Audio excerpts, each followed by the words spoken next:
किसी के नाक में कंघी फुला कानन में, उल्टे सीधे गहने किसी के नाक में कंघी फुला कानन में, किसी के होठन में सैनालित चांदन।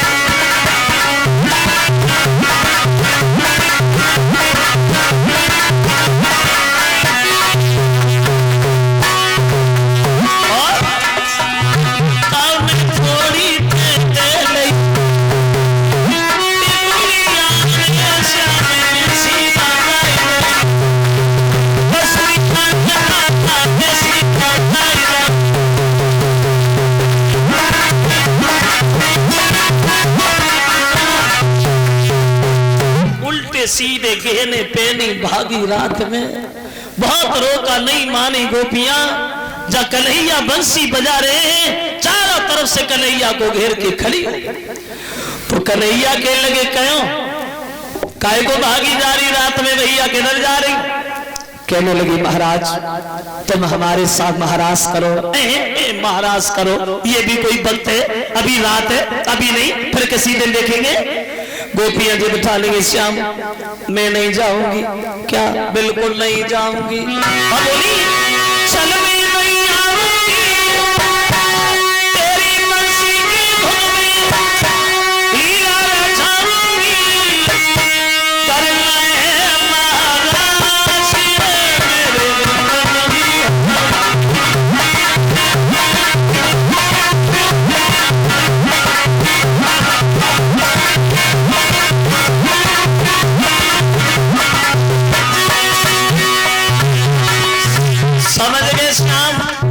अब ये लड़कियां मानने वाली नहीं।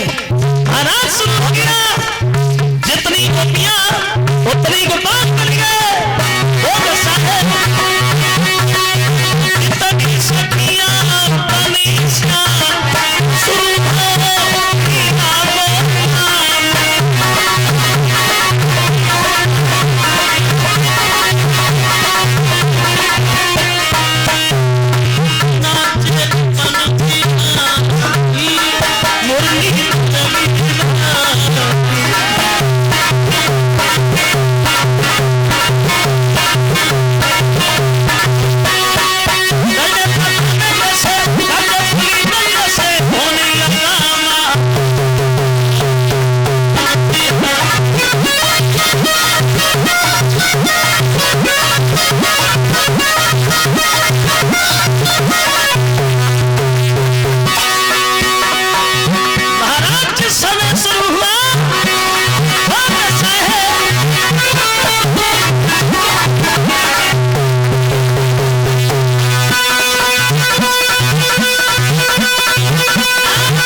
शुरू हो गया।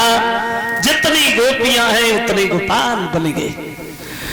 अब महाराज को देखने के लिए साधारण स्त्रियां ही नहीं बल्कि देवताओं की देवियां भी चली रात।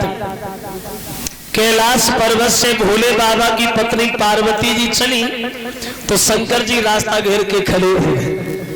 पार्वती कहां जा रही हो रात को? जवाब दिया महाराज वृंदावन जा रही हूँ। क्यों? वो कृष्ण की लीला हो रही है ना, मैं महाराज देखने जा रही हूँ। तो भोले बाबा बोले ये बात हमसे काहे को छुपाई भाई, हमें मिली है, चलो हम भी महाराज देखेंगे। कहने लगी प्रभु औरतें जाती पुरुष नहीं जाते, औरतें जाती पुरुष नहीं जाते, मैं तो जाऊंगा। बोली तुम्हें तो कोई अंदर भी नहीं घुसने देगा क्या? हाँ। भोले बाबा बोले पार्वती औरतें तो जाती हैं, हाँ औरतों को कोई नहीं रोकता। हाँ भैया तुम्हारे पास तुम्हारी कोई साड़ी रखी है क्या? मतलब मतलब बोले वाला से एक दिन क्यों बोला प्यारी अम्मी जनाने बने ओ बोले वाला से एक दिन क्यों बोला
जनाने बनोगे, साड़ी पहनोगे तो तुम छुपोगे कैसे?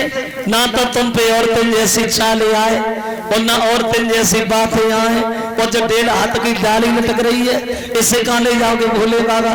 क्या गोपियां देखते देखते पहचान लेंगी? ज्यादा करोगे तो मैं भी नहीं जाऊंगी। शंकर जी बोले तुमसे किसने कहा तुम जाओ, तुम बैठो। हम तो गए, साड़ी उठाए ले आए, जनाने बनने लगे, औरतों वाला श्रृंगार कर लिया, काजल लगाओ, पाउडर लगाओ और भोले बाबा पर्वत पे जनाने बन गए। ऐसा ही नहीं कि बनी गए रे, कि बनी गए रे सुंदर ब्रज की नारी और सजा गए भोले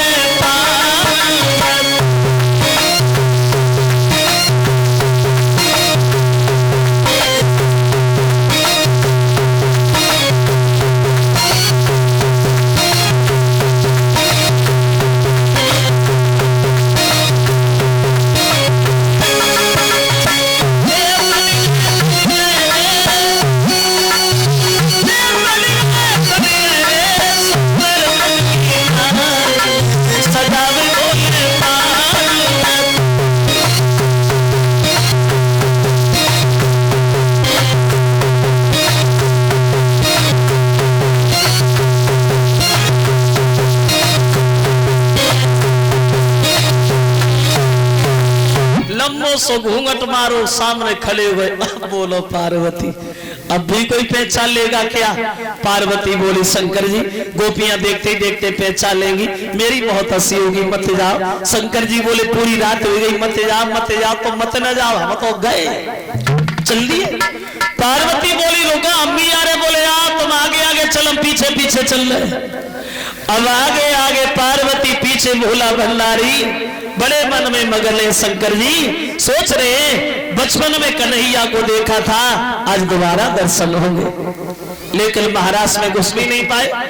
उससे पहले एक लड़की ने दरवाजे पे खड़ा कर लिया, खड़ी हो जा। पार्वती बोली हम तो महाराज देखने आए। देखो खूब देखो, ऐसे थोड़ी देखोगी, कैसे देखेंगे? परिचय बता, कहां से आई, क्या नाम है तुम्हारा, क्या रहती हो? पार्वती सोचने लगी हम अपना परिचय तो दे देंगे, जो पीछे घूंघट मारे खड़े इनके लिए क्या कहेंगे ये कौन? बोले तुमने हमें पहचाना नहीं, मैं हूं ना, मैं कैलाश पर्वत से आई हूं। गोपी बोली अच्छा, शंकर जी की पत्नी पार्वती जी, आप जाओ आप जाओ। अब पार्वती अंदर घुसी, भोले बाबा घूंघट मारे पीछे ही लगे। अब गोपी ने खड़ा कर लिया, खड़ी हो जाओ, तुम ही तो बता तुम कहां से आई? अब बोल ही नहीं रहे, चुपचाप खड़े। पार्वती ने पीछे मुड़ के देखा कि शंकर जी तो दरवाजे पे ही रह गए, लौटे आई। क्यों?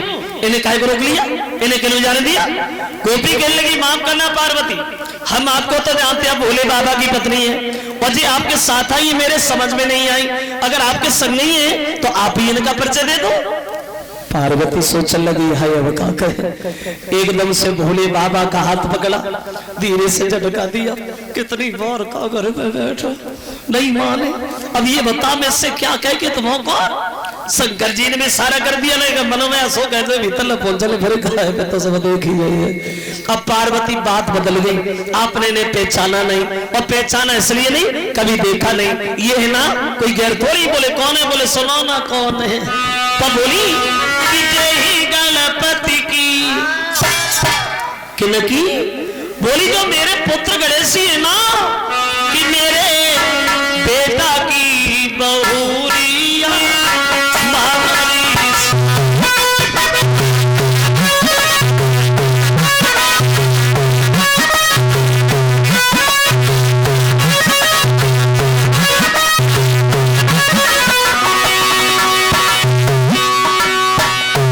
ये हमारे पुत्र गणेशी की पत्नी है। अब जाए रुको रुको पार्वती, लगता है शादी खूब देखभाल करी है। बहू अपन से लंबी खूनी बोले और का की थोड़ी है। बोले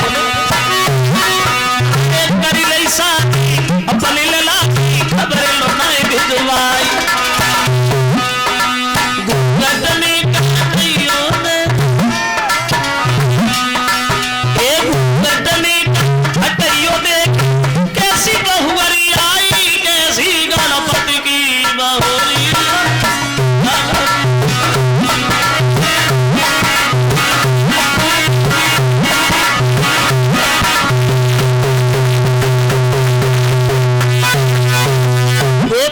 पार्वती अगर बहानी बुलाया कोई बात नहीं, भी आई गई हो ने घूंघट ऊपर कुछ का हम भी देखे कैसी गणेशी की पत्नी है। पार्वती सोचने लगी हाय अब का कहे। एकदम फिर बात बदल गई, यहाँ घर पे आ गई, यहाँ देखने दो, यहाँ नहीं देखने दूंगी, वहीं आना। और शंकर जी का हाथ पकड़ा, जल्दी जल्दी अंदर घुस गई। अब पार्वती तो महाराज देखने लगे, लेकिन भोले दादा घूंघट मारे बैठे हैं। घूंघट नीचे से ऊपर गुचगाता है, सो पार्वती झटका देती, नीचे न करियो बजरो तो बड़े व्याकुल। महाराज देखने गए, देख ही नहीं पा रहे।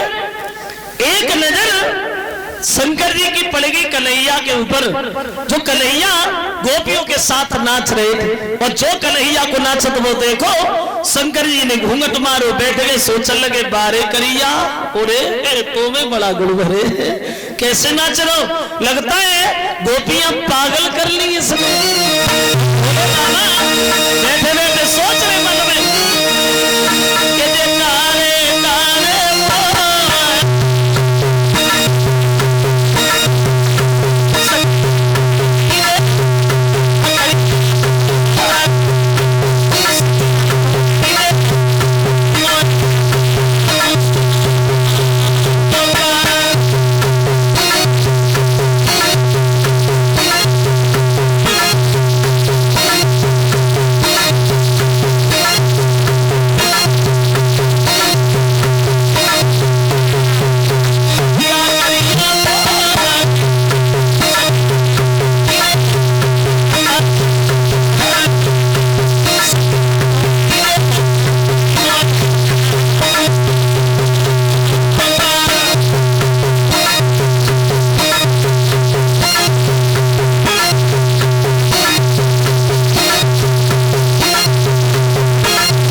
सुमन आयो नाथ को अब सुंदर छटा निहारी सोई डमरूली नो हाथ में बसाली धरी उतार और कूद पड़े महाराज में दिल पार्वती हैरान और नाचे गोपिन संग में गोपेश्वर भगवान।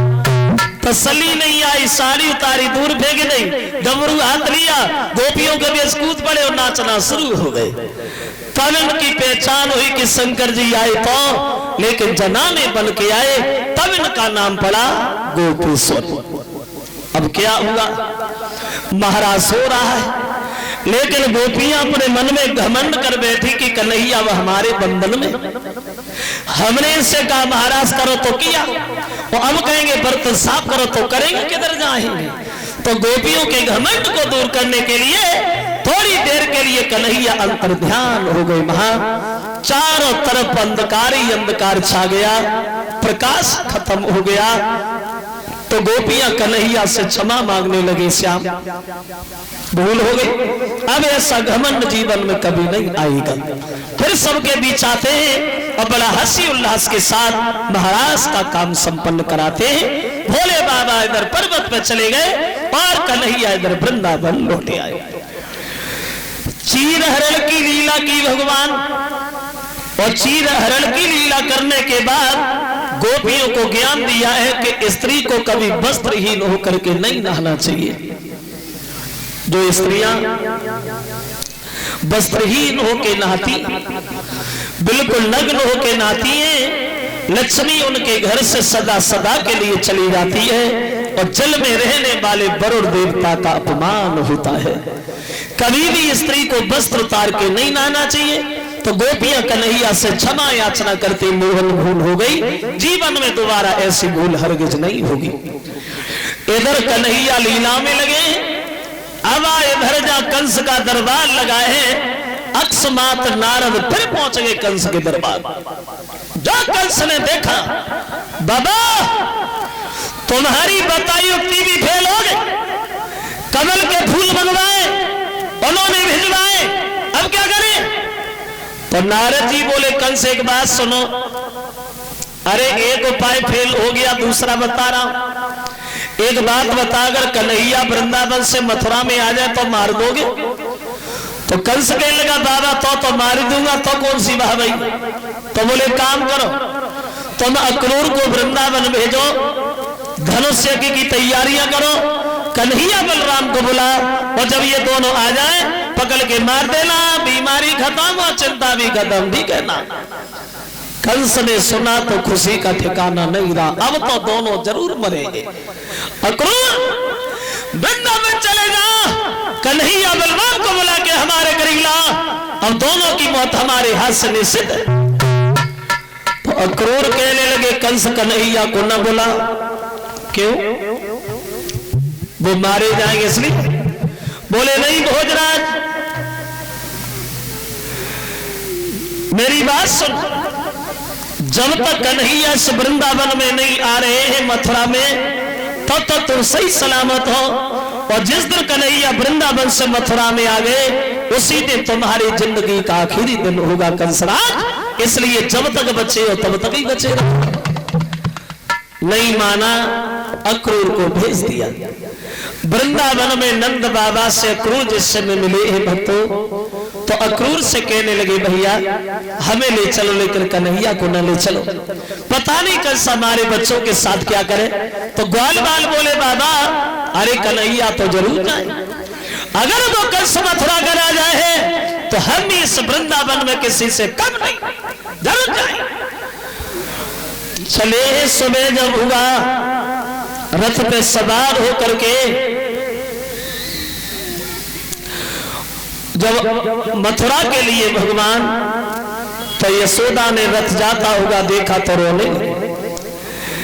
ये 50 रुपया हमें भेंट कर रहे हैं अनिरुद्ध कुमारी, ये बालमपुर बंदल मैनपुरी के रहने वाले हैं, उनकी तरफ से 50 रुपया हमारे करीब आए हैं। और ये 50 रुपया पंकज दादा सनोब रवेंद्र सिंह ये रागिया, ये कल सुना दिए थे भैया, बार बार एक ही गाना अच्छा नहीं लगता। और ये 50 रुपया रमाकांत, ये दिल्ली के रहने वाले हैं, 50 रुपया दिवाकर समर चौकीदार, उनकी तरफ से आए हैं। लिखा है रह के जो बढ़िया में रंग वो कोयला। ये पीछे शोर क्यों कर रहे भैया?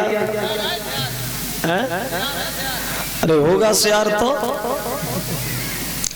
ये 51 रुपया है सुखदेव पत्नी सीमा यादव, जो नदौरा की रहने वाली है।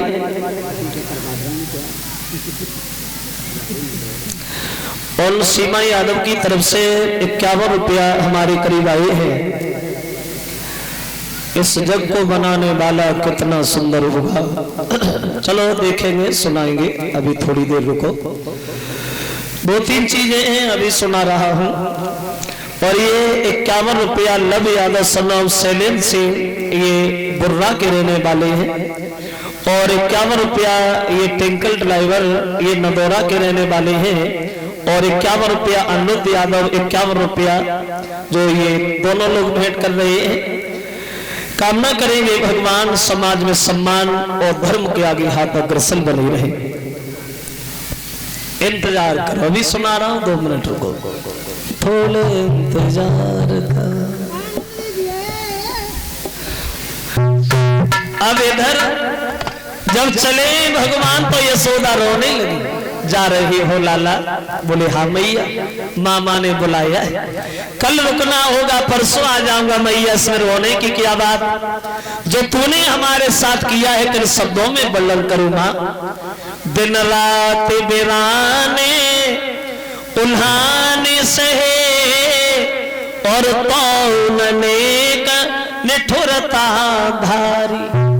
ओ हमारी हट हेट सुनी जितनी और तितनी सुन सके न से सपुरार।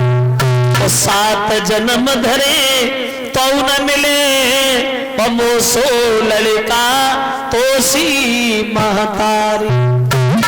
बोले परसों आऊंगा मां।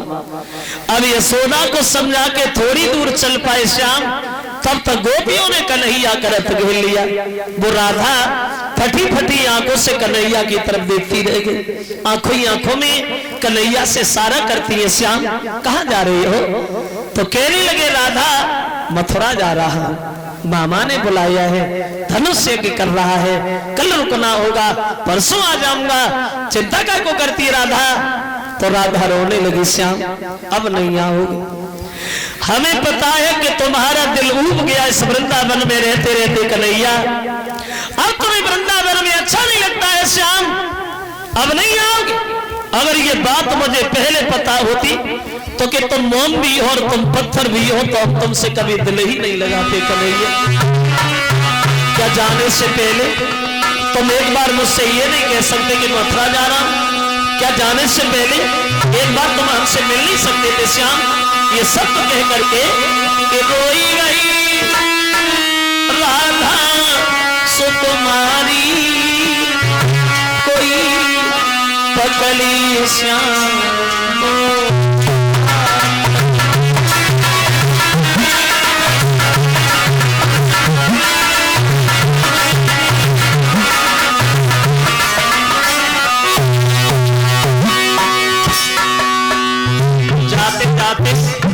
हमें एक सवाल का उत्तर जरूर देते जाइए श्याम। क्या? तो बोली क्या तुम्हें मेरी याद नहीं आई?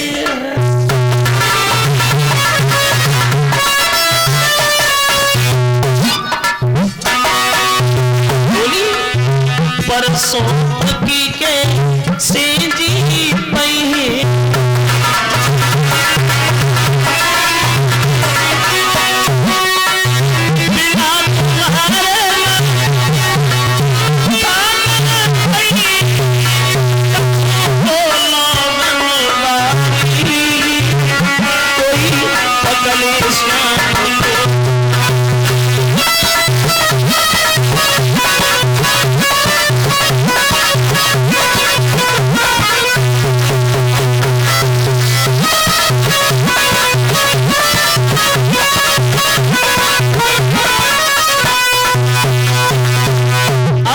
जाओगे श्याम, क्योंकि तुम्हें वृंदावन में अच्छा नहीं लगता।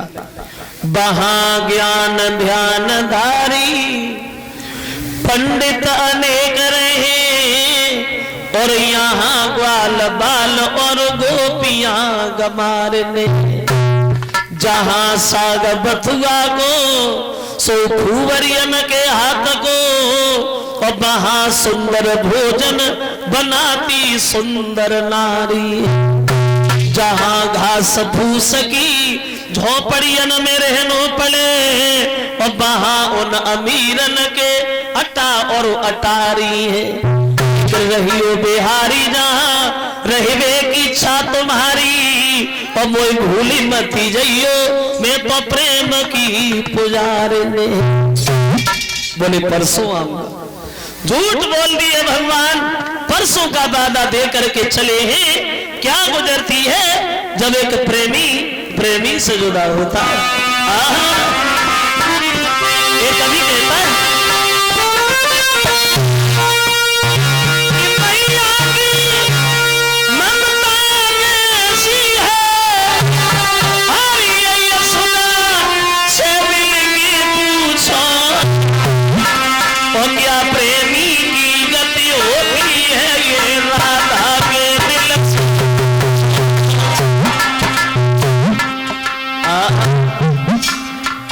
गुजरती है जब एक प्रेमी प्रेमी से जुदा होता।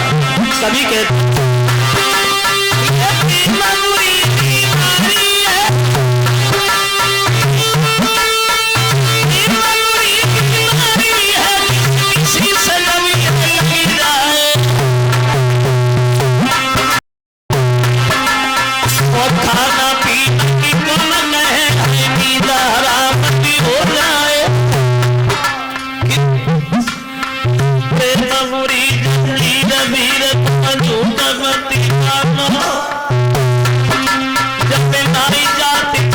सबूरी बीमारी जाए हमें दिल लगे, और बुद्धि करे मकाम कले जो बिन प्रेमी तन फेरे हरा खाना पीना हुए, और दिन में पले नशे रात राधा रथ देखती नहीं, रथ नजर नहीं आया तो उड़ती हुई धूल देखती रही। जब धूल नजर नहीं पड़ी तो राधा बोली,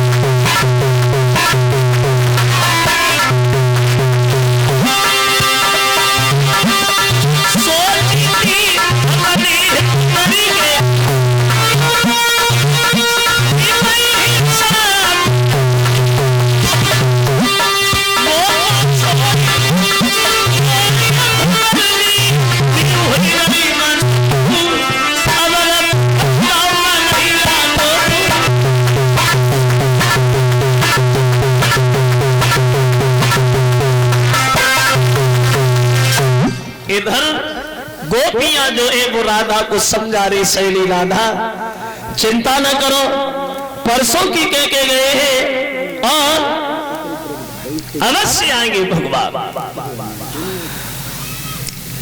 इधर नंद बाबा ग्वाल बाल सब पहुंच गए कंस के फूल बाग में। बोले कन्हैया अब तो शाम हो गई है, चलो आराम करेंगे फिर चलेंगे सुबह मथुरा देखने। तो कन्हैया बोले बाबा मैं तो अभी जाऊंगा, ये मथुरा बहुत सुंदर लग रही है और मथुरा देख के अभी आ रहा हूं।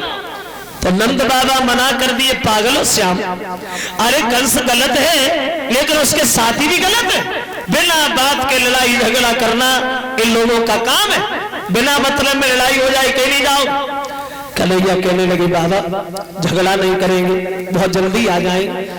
अब चले भगवान ग्वाल बालों को साथ लेकर के मथुरा देखने। जिस गली से भगवान जा रहे हैं उसी गली में सामने से कंस का धोबी आ रहा है, शराब के नशा में झूमता हुआ। कब 4 बजे चलो जाते है, कब 12 बजे चलो जाते है, पतली सी गली रहे, कब न ब्रेक लगे तो दीवाले भी जाए किसी। कन्हैया पास में गए, बोले धोबी भैया हमारी तरफ देखो। धोबी बोला बड़े सुंदर हो, तुम्हारी तरफ देखो। क्यों देखो, जानते नहीं कंस के धोबी आता। कन्हैया बोले धोबी भैया तो कंस के मेहमान तो हम भी है ना। तो धोबी बोला कंस के मेहमान हो तो क्या उठा के सर पे बैठा लूं? कन्हैया बोले धोबी बोला चिल्लाओ नहीं शाम, ये वृंदावन नहीं है, मथुरा है, सब हीर नहीं है, बुद्धि ठिकान में आ जाएगी, समझ गए? बिल्कुल नहीं दबा भगवान से वो धोबी। दबे का एक शराब के नशा में, और ये दवा कोई दबने वाली थोड़ी। क्षमा करें इतनी मेल में कभी कोई भाई लोग पी लेते हो, और हमें पता है आपके गांव में आपके क्षेत्र में पीना तो बहुत दूर कोई इसकी तरफ देखता भी नहीं होगा, कोई नहीं। अगर काउ से बैठ के ना उठो जा तो वही तुम भाई शराब पिला दो, 10 मिनट बाद छत पे तो कूद पड़ेगा, कोई चिंता ना है। हिम्मत की बात धनवान है, हिम्मत की धनवान पी के डर नहीं लगता, और बुज़दिल भी वो इंसान पी दिए उससे लड़ता। इसको पीने से ही चेहरे पर रूहानी आए, इसे बुला भी पिए शराब। और भैया पीने वालों का आलम कुछ निराला होता है। जो लोग शराब पीते हैं उन लोगों की दशाई अलग होती है। वैसे शराब पीने से नुकसान कम है, फायदा ज्यादा है। फायदा सुनो, नुकसान नहीं बताऊंगा। नुकसान बताते हैं तो लोग थोड़े नाराज हो जाते हैं, तो हम नाराज काय को करें काबू को। फायदा सुनो सबसे पहला फायदा शराब पीने से है शरीर के लिए। ये शराब शरीर को बहुत फायदा करती है। ज्यादा शराब पीने वाले आदमी के ऊपर कभी बुढ़ापा नहीं आता, बुढ़ापे का कष्ट महसूस नहीं होता, जवानी में चला जाता है। चलो काय को घेरा लगाने बिना मतलब नहीं।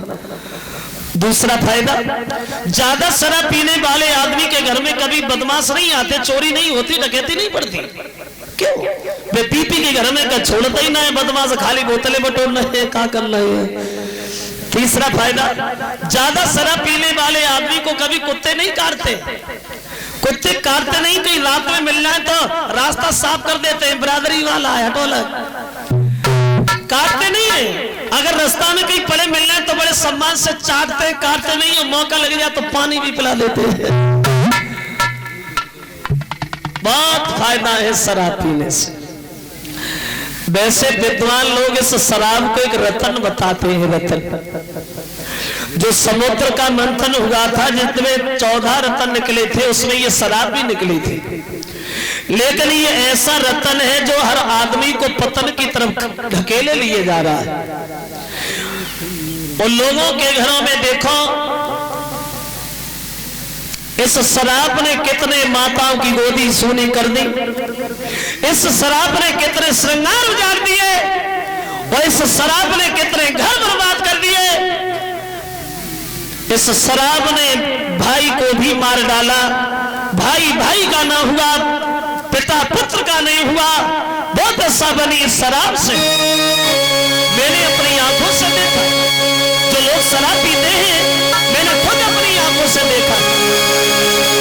एक दिन हमारी बुद्धि में आया है दारू की भरमार, और बिगड़िया हिंदुस्तान हमारा है, दारू ने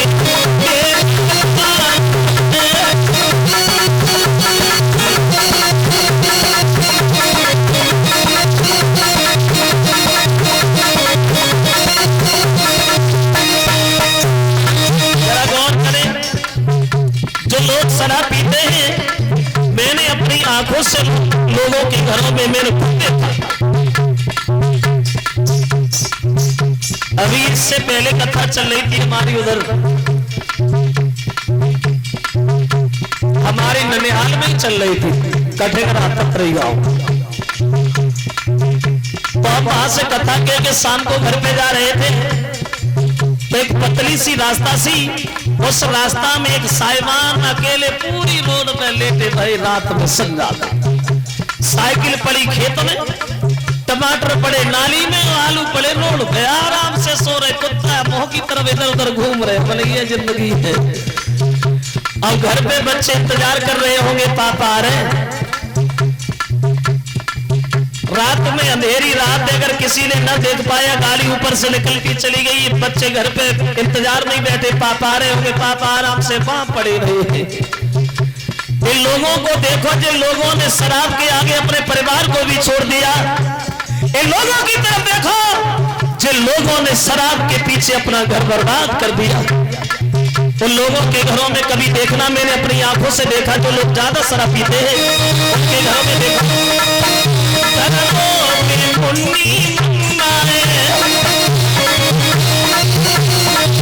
और सुना पेनन को फटो घुटनाए और दीदी पे बेटी को फटो पर को भी पियर मारो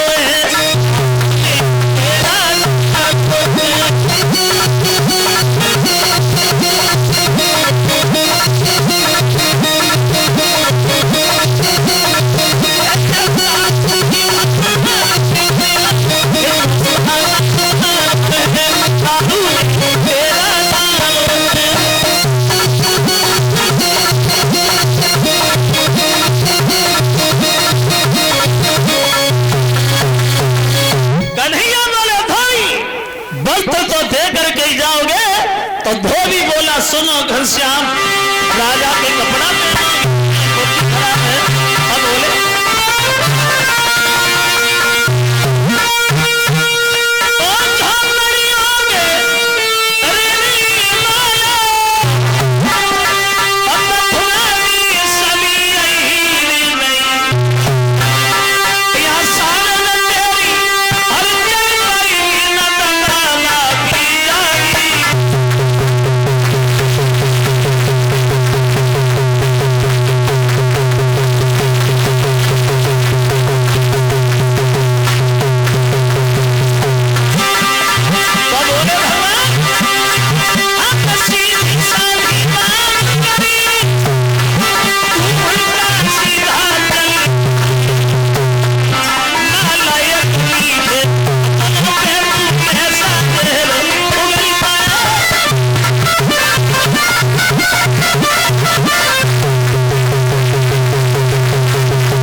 भगवान ने कस के तमाचा दिया, पछाड़ खा के धोबी जमीन पे गिर गया। तड़पते तड़पते धोबी का प्राणाम पूरा बहा। तो कंस के दर्जी से जाके भगवान मिले।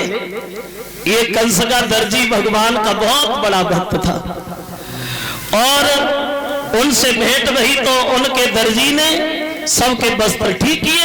तो भगवान उन्हें वरदान देते हुए आगे बढ़े, तुम्हारे घर में धन दौलत की कभी कमी नहीं होगी।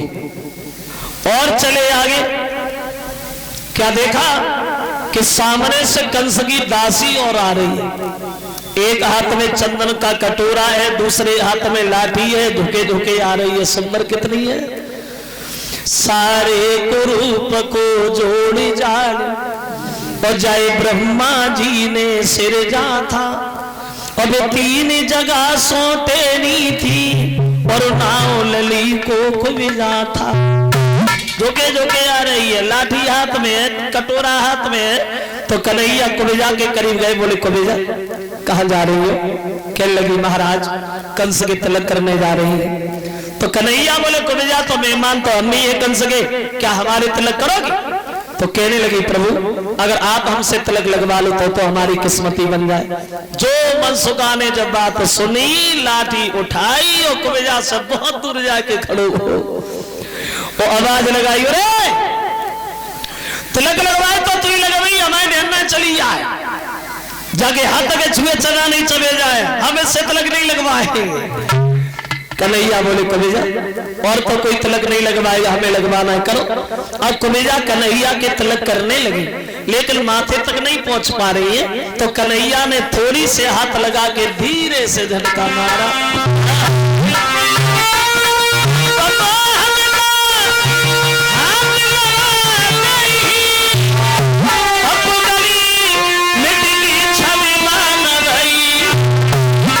फट गया यकायक परदासा वही दासी देवी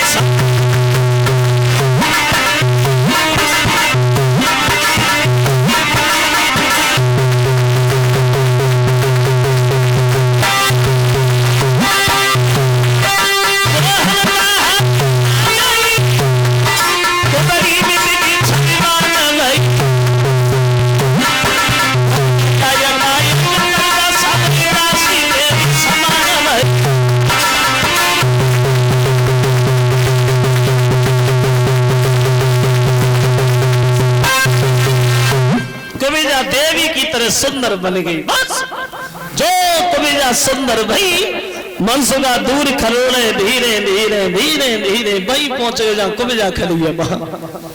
कन्हैया बोले कबीजा और तो तुमसे कोई तिलक लगवाएगा नहीं, हमें लगवाना था, हमने लगवा लिया, जा।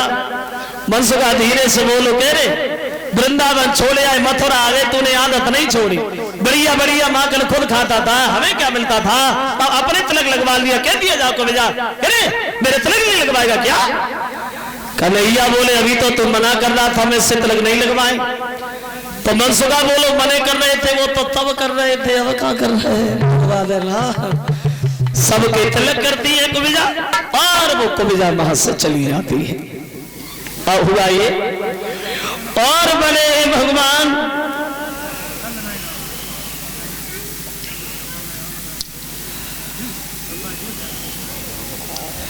कंस का जहां धनुष रखा है प्रवेश करेगा।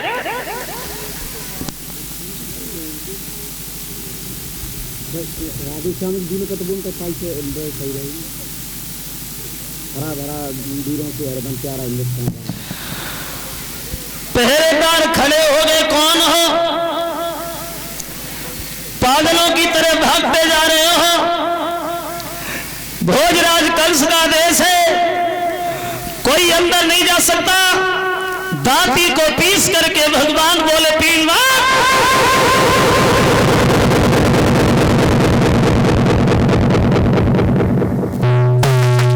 बार होता है। ये 50 रुपया नीटू सनौब कलेक्टर सिंह नदौरा के रहने वाले हैं, कह रहे हैं आल्लाह के बारे में संजो बघेल की तर्जमा। ये 50 रुपया मौनी सनौब ये जयचंद सिंह दरोगा जी और 101 रुपया रमेश।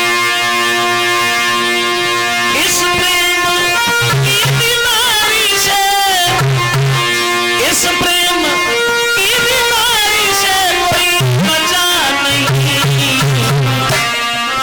एक प्रेम ही है सारे और दुनिया में कुछ नहीं।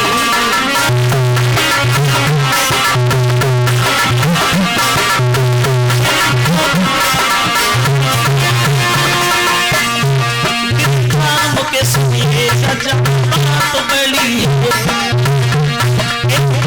की कहानी दो आंसू की झड़ी बात बड़ी है, एक प्रेम की कहानी दो आंसू की झड़ी है, एक प्रेमी की एक प्रेम का से आंख लगी है।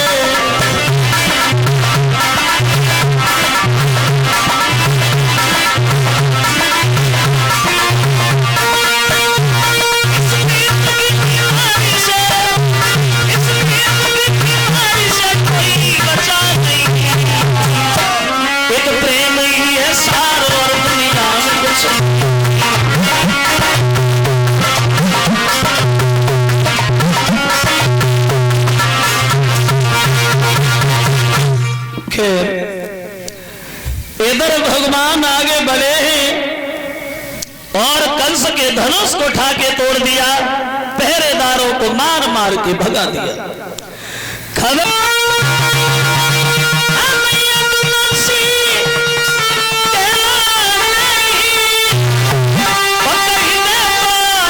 रंग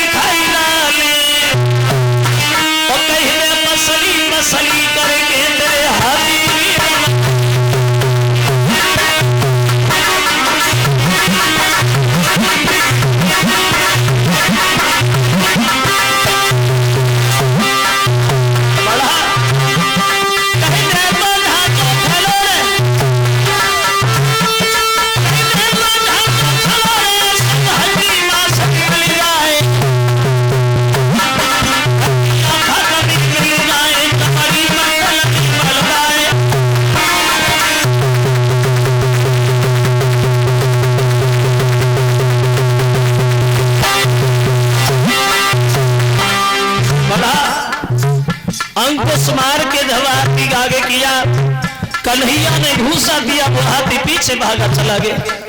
पीछे भैया बलराम खड़े, बलराम ने लात मारी, वो हाथी आगे भागा चल गया। फुटबॉल बना ली दोनों भाइयों हुआ ये सूरी पकड़ी जमीन में धरी मारो।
करके प्रवेश कर गए दरबार। कंस चीखने चिल्लाने लगा, आ गए दोनों, ये हमारे पास न चले आए, दोनों को पकड़ लो।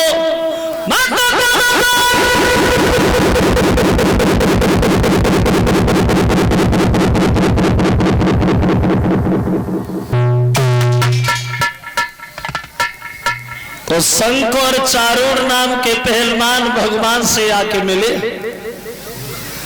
तो भगवान कहने लगे, हे पहलवान भैया, हम लड़े कभी नहीं है, कहीं चोट ना लग जाए, बड़े आराम से लड़ना।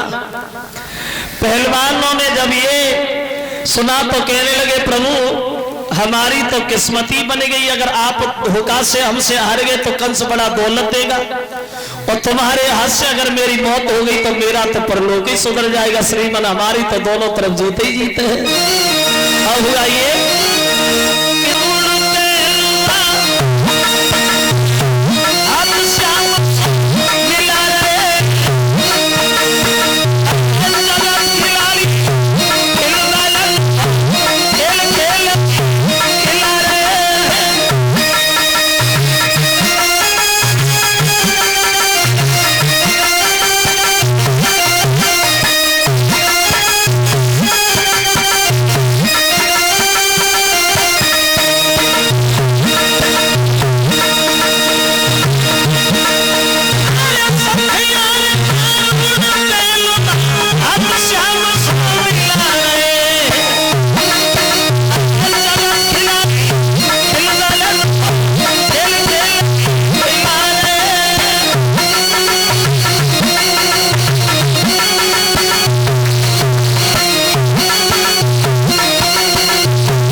भगवान कंस जो गद्दी पे बैठा है तलवार निकालने को दौड़ा, लेकिन मौका न दिया कन्हैया ने।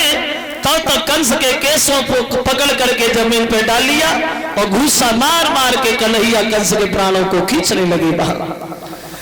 कौन मारेंगे कंस को, मार दीजिए। और ये देखने वाले लोग भाई दूर रहते हैं, दूर से देखें।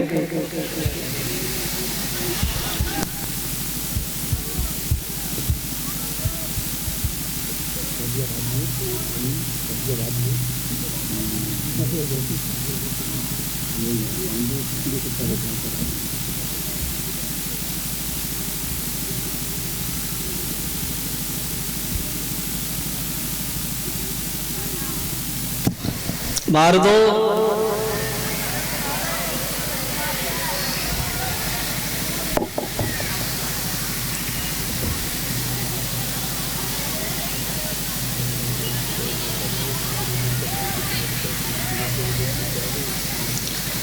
हाँ क्या हुआ?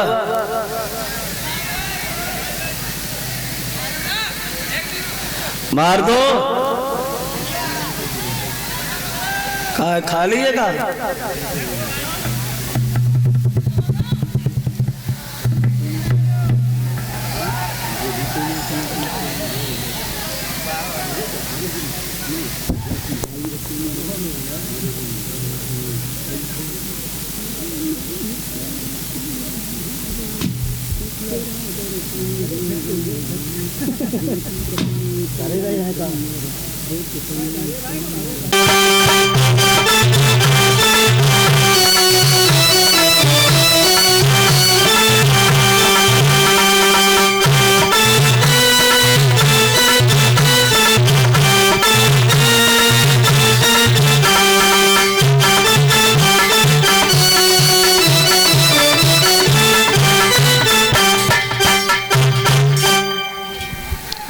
अरे लग ना जाए किसी की।